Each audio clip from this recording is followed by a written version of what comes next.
lifted from the gas pedal. The figure was tall, unnaturally tall, and pale like sun-bleached paper.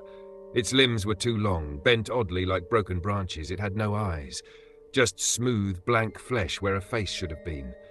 Its head cocked to the side as Carlos passed, and though it had no eyes, he felt its gaze like a weight pressing against his chest. He arrived in Santa Maria shaking, palms slick on the wheel. Maybe it was a trick of the dark or exhaustion. But when he told himself that, the words felt like lies. Later that morning, Juan, a new 22-year-old labourer from Bakersfield, approached him, eyes wide, hands trembling.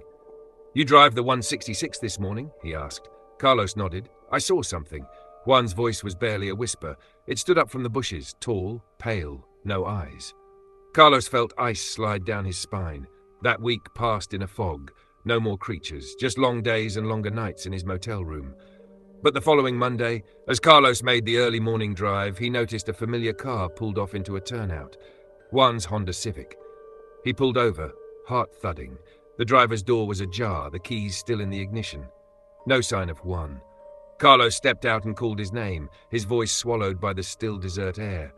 Then he heard rustling on the hill above the turnout. A figure rose slowly, tall, white and eyeless. Carlos bolted to his truck, slammed the door, and floored it. But it didn't end there.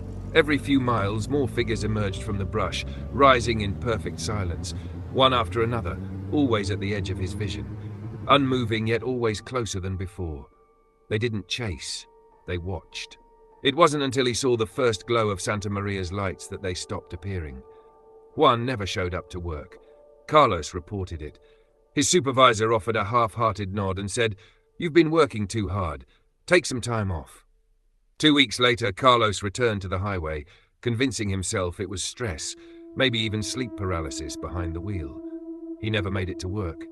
About halfway down 166, his truck sputtered and died. The dashboard lights flickered once, then went black.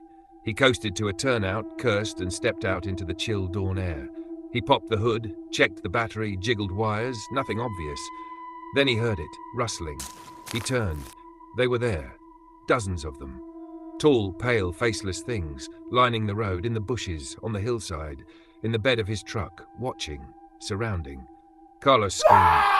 3 days later, a sheriff's cruiser and tow truck found his abandoned vehicle. The engine was pristine, no sign of damage, keys in the ignition. The sheriff rubbed his chin and muttered to the tow truck driver, "Fourth one this week." The driver didn't say a word. He was staring at the bushes. Something pale had just slipped out of view.